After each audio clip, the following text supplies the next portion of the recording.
Welcome to వైడి news. నేను Ramesh Potharaju. So Marwadi go back అని మనం గతంలో ఒక వీడియో చేయడం జరిగింది. దానికి మంచి రెస్పాన్స్ వచ్చింది, రకరకాల స్పందన కూడా. సో ఒక్కొక్కరు వెల్ ఎక్స్ప్లెయిన్డ్, బాగా చెప్పారు బ్రదర్ అని చెప్పేసి మంచి కంటెంట్ ఉందని కొంతమంది పాజిటివ్గా పెట్టారు, కొంతమంది నెగిటివ్గా పెట్టారు.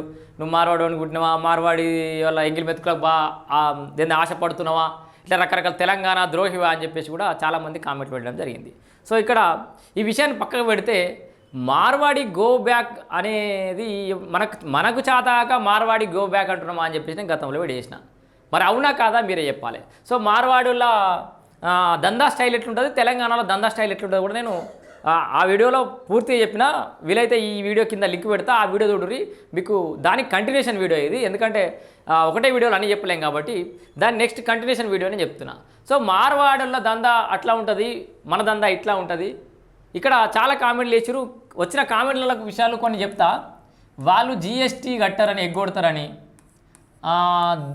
దో నంబర్ దందా వేస్తారని, సో ఇట్లా నాసిరకం వస్తువులు, అదే దో నంబర్ దందా అంటే గదే. సో ఇట్లా రకరకాల నెగిటివ్గా మార్వాడోళ్ళ మీద వచ్చింది. మార్వాడోళ్ళేమో తెలంగాణ వాళ్ళు తాగుతారని, మాలెక్క దందా అయ్యారని చెప్పేసి వాళ్ళు. ఇక్కడ తెలంగాణలో అందరు తాగుతారు అనేది వాళ్ళ విషయాన్ని మనం ఎట్లయితే గట్టిగా వ్యతిరేకిస్తున్నామో, మార్వాడోళ్ళు అందరూ దో నంబర్ దందానే వేస్తారు, మార్వాడోళ్ళు అందరూ పన్నులు ఎగ్గొడతారు అనేది కూడా మనం అపోజ్ చేయాల్సిన విషయమే. దాంట్లో నిజాయితీగా వ్యాపారాలు చేసే వాళ్ళు కూడా ఉన్నారు. ఒకవేళ మనం చేయదలుచుకుంటే ఏం చేయాలి, చిన్న సన్నకారు లేకపోతే చిన్న సన్నకారు అంటారు లేదు, చిన్న వ్యాపారస్తులు నిజంగానే తెలంగాణ రాష్ట్రంలో నష్టపోతున్నట్టయితే వాళ్ళకి వాళ్ళకి చేయూతనియ్యాలని ఆలోచించాలి.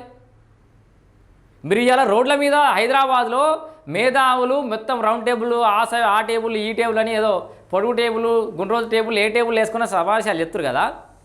మరి నేనేమంటున్నా అంటే మీరంతా తెలంగాణలో ఉన్న వ్యాపారులకి మీరు ఎందుకు వాళ్ళ హక్కుల కోసం మొదటి నుంచి ఎందుకు పోరాటం చేయలేదు? సరే ఇప్పుడు చేస్తున్నారు. ఇక్కడ ఈ పోరాటంలో మీరు ఇంకేం భాగస్వామ్యులు కావాలి, ఇంకే విషయాలు తీసుకురావాలి? మార్వాడోళ్ళు కానీ తెలంగాణ వాళ్ళు కానీ వ్యాపారంలో జీఎస్టీని ఎగ్గొడుతూ దో నంబర్ దందా చేస్తున్న వాళ్ళు దొరకబట్టిరి, చట్టానికి బట్టిరి. మొత్తం మార్వాడీలనే ఎగ్గొడుతురా, మనోళ్ళు ఎవడు ఎగ్గొడతలేడా జీఎస్టీని? మనోడు బ్లాక్ మనీని దాచిపెట్టుకుంటలేరా? మనోళ్ళు ఏం దందాలు చేస్తలేరు? అందరు దొరకబట్టిరి, మార్వాడని దొరకబట్టిరి, తెలంగాణ దొరకబట్టిరి, ఆంధ్రని దొరకబట్టిరి. నేను ఇట్లా ఈ రకంగా దందా చేసే వాళ్ళు అందరూ దొరకబట్టిస్తే అప్పుడు మీరు సమాజం కోసం ఏదో పాటు పడుతున్న వాళ్ళు అవుతారు. సో ఇక్కడ హైదరాబాద్లో తిరిగేటోళ్ళు అందరూ తెల్లారైతే రాజ్యాంగం చేతిలో పట్టుకొని తిరిగేటోళ్ళే. అసలు రాజ్యాంగం ఏం చెప్పింది నాకు తెలియక అడుగుతున్నాయి. వాళ్ళకి తెలిసిన ఉంటే కింద చెప్పారు. మరి రాజ్యాంగం గిట్లనే దాడులు చేయమని చెప్పిందా? భారతదేశంలో ఎక్కడ పడితే అక్కడ వ్యాపారాలు చేసుకోవద్దని చెప్పిందా? ఫస్ట్ నువ్వు ఒక దేశ పౌరుడిగా ఉండాలి, నువ్వు అది ఇది వేరే భావనలు ఏముండద్దు అని చెప్పేసి మీరే చెప్తా ఉంటారు కదా. డాక్టర్ బిఆర్ అంబేద్కర్ రాసినటువంటి రాజ్యాంగం అని చెప్పి పొద్దుగాల చేతులు పట్టుకొని తిరిగేటోళ్ళే ఇప్పుడు ఇలా మార్వాడి గో బ్యాక్ ఉద్యమం వెనకాల ఉన్నారంటే దానికి అర్థమైంది. సో రాజ్యాంగం ఏం చెప్పింది, అంబేద్కర్ ఏం చెప్పిండు, ఎక్కడైనా భారతదేశ పౌరుడు ఎక్కడికైనా పోయి వ్యాపారం చేసుకోవచ్చు. మిగతా విషయాలు దోపిడీ చేసినా, ఆధిపత్యం చేసినా, ఇంకో రకాలు చేసినా కూడా అక్కడ ఆటోమేటిక్గా తిరగబడతారు, దాంట్లో వేరే విషయం ఏం లేదు. సో ఇక్కడ నేను అడగదలుచుకునేది ఏంటంటే, సరే మేధావుల కంటే నువ్వు గొప్ప అని వారా బాగా అడుగుతున్నావు అనేటోళ్ళందరూ నేను ఒక్కటే అడుగుతున్నా. ఇక్కడ మార్వాడీలు ప్రభుత్వ ఉద్యోగాలు తీసుకుంటున్నారా? ప్రభుత్వ రంగంలో కానీ ప్రైవేట్ రంగంలో కానీ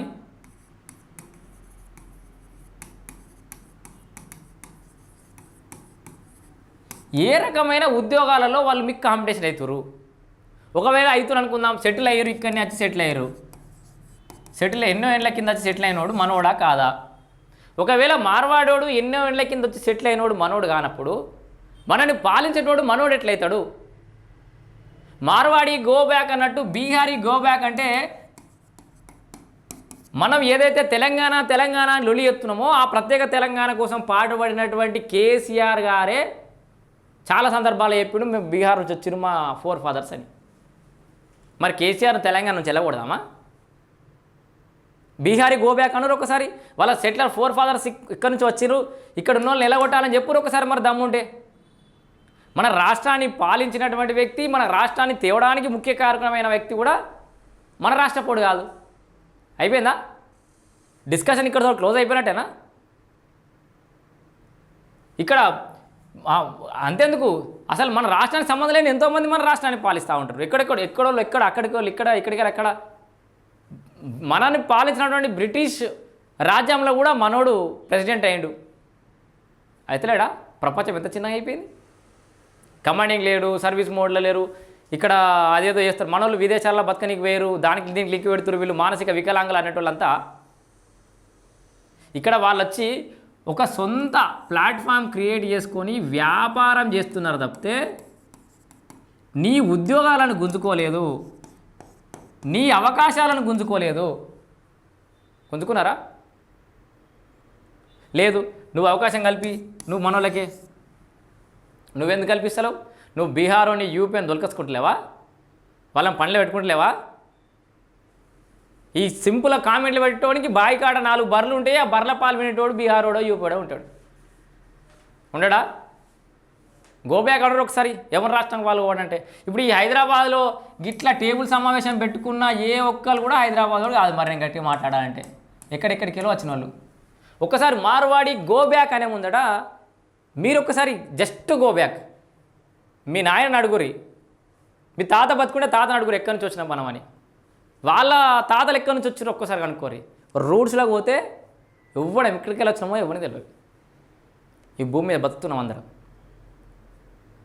దాడి చేస్తే కంప్లైంట్, చట్టాలు ఉన్నాయి, వ్యవస్థ ఉంది. వాడు వాళ్ళొక సిండికేట్ లాగా ఏర్పాటయ్యారు. ఇది సిండికేట్ కాదు, ఆర్గనైజ్డ్ బిజినెస్. మనం ఎందుకు ఆర్గనైజ్డ్గా ఉండలేం? నన్ను జరిసేపు తెలంగాణ ద్రోహిలాగా చూసే ముందట కొంచెం మంచిగా ఆలోచించురి. మార్వాడోడు ఆర్గనైజ్డ్గా దందా చేసినప్పుడు మనం ఎందుకు ఆర్గనైజ్డ్గా చేయలేం? ఇక్కడ మార్వాడి ఉన్నాడు, వాడికి కావాల్సిన ప్రతి వస్తువు ముడి సరుకు కాడికేయించి, తర్వాత నెక్స్ట్ లెవెల్ ఐటెం కాడికెళ్ళి, ప్రోడక్ట్ కాడికేయించి అంతా ఇట్లా చైన్ సిస్టంలో ఉంటారు. తయారు చేసేవాడు వాడే, అమ్మేటోడు వాడే, మార్కెటింగ్ చేసేవాడు వాడే.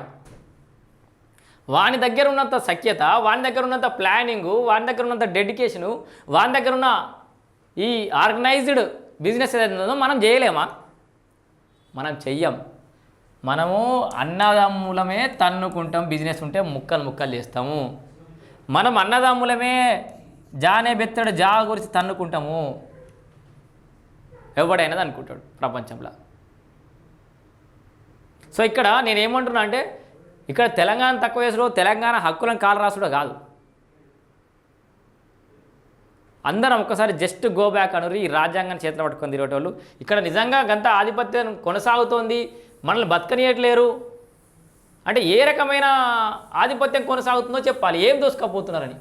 మనం నిజంగా ఆ మేధావులు ఎవరైతే ఉన్నారో వాళ్ళందరికీ నేను ఇక్కడ నుంచి రిక్వెస్ట్ చేస్తున్నా, ఆ మేధావులంతా దయచేసి హైదరాబాద్లో ఆడియో మీటింగ్లు పెట్టుకునే మేధావులు కానీ వ్యాపారస్తులు కానీ మనమందరం సక్రమంగా పన్నులు కడదాం. పన్నులు కట్టడాన్ని అవినీతి శాఖకు పట్టిద్దాం. అదే ప్రభుత్వానికి న్యాయబద్ధంగా చట్టబద్ధమైన చట్టానికి పట్టిద్దాం. మనమందరం ఆ ఉద్యమం చేద్దాం. ఇక్కడ ఒక్క దగ్గర దాంట్లో కూడా మార్వాడీలు అందరూ కూడా ఒకటి కాదు. మళ్ళీ ఇక్కడ చాలా మార్వాడీలలో కూడా అన్ని రకాల కులాలు ఉంటాయి. మొత్తం ఆధిపత్య కులాలే కాదు. దాంట్లో కూడా కలిసిపోయారు కదా. హిందూ ముస్లిం బాయి అని ముస్లింలను కలుపుకుంటావు, అందరు కలుపుకుంటావు.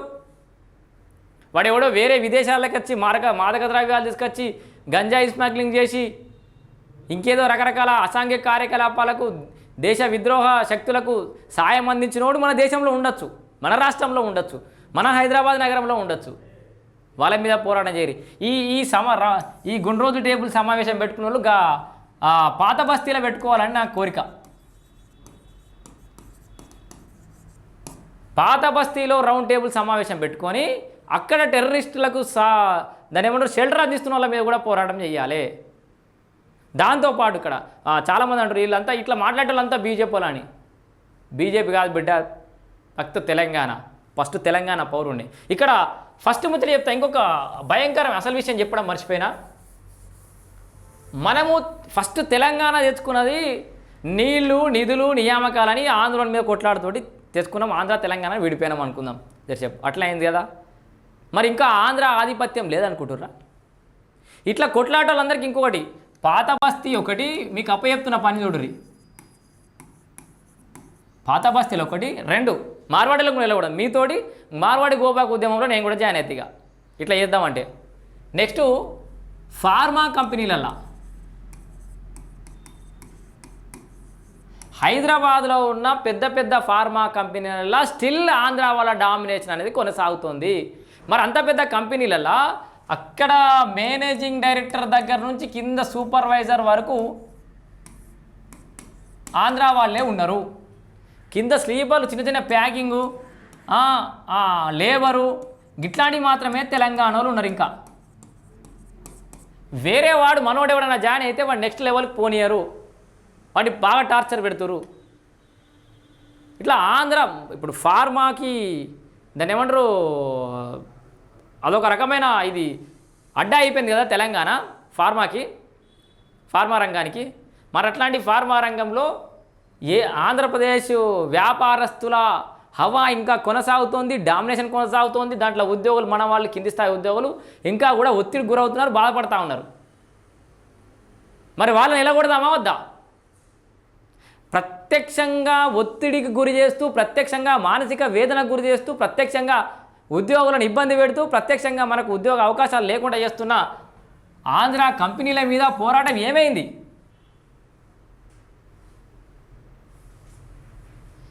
ఓ దుకాణం పెట్టుకొని ట్యూబ్లైట్లు అమ్ముకునేటోని, దుకాణం పెట్టుకొని స్వీట్లు అమ్ముకునేటోని మనం పడుతున్నాం. సంస్కృతి సాంప్రదాయాలు ఏం ఖరాబ్ చేసిరు వాళ్ళు?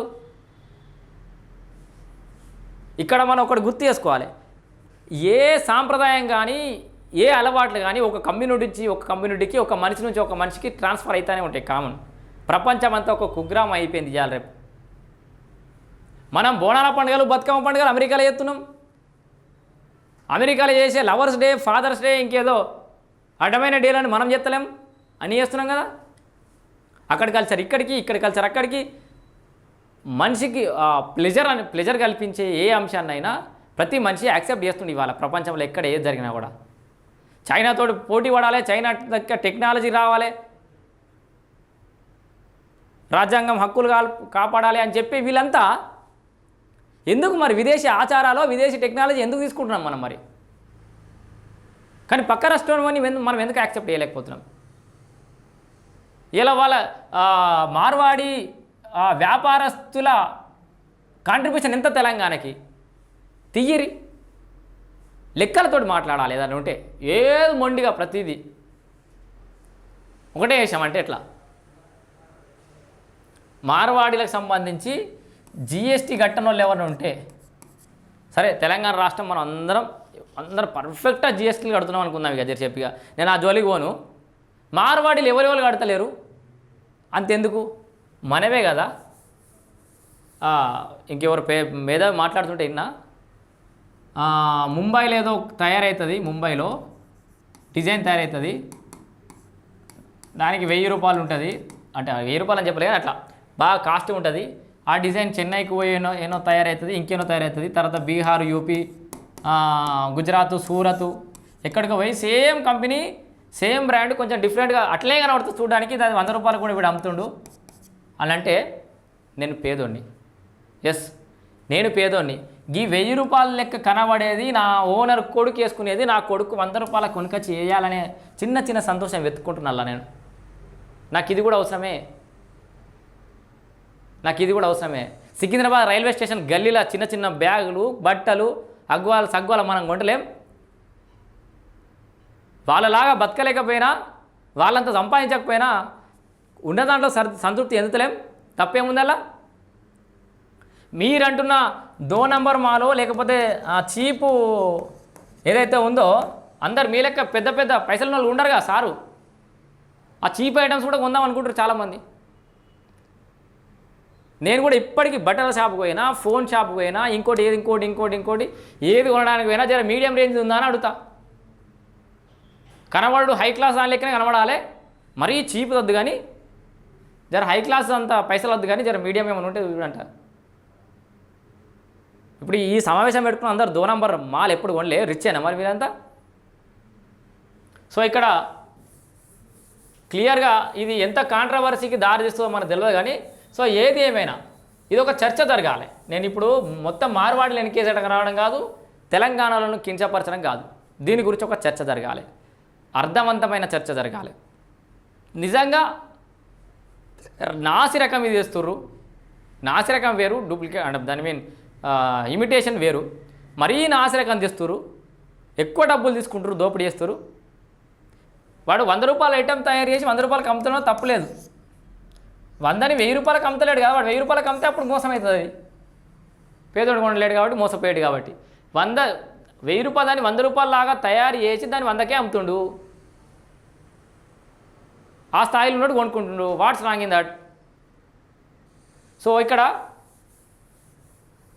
మార్వాడీలు కానీ మిగతా యూపీ, బీహార్, ఎవరైతే తెలంగాణ రాష్ట్రంలో దందాలు చేసుకుంటున్నారో, వ్యాపారాలు చేస్తున్నారో, వాళ్ళు నాసిరకం దందాలు చేస్తుంటే చట్టానికి వట్టిరి. మనం ఇప్పుడంతా ఆ ఉద్యమం చేద్దాం.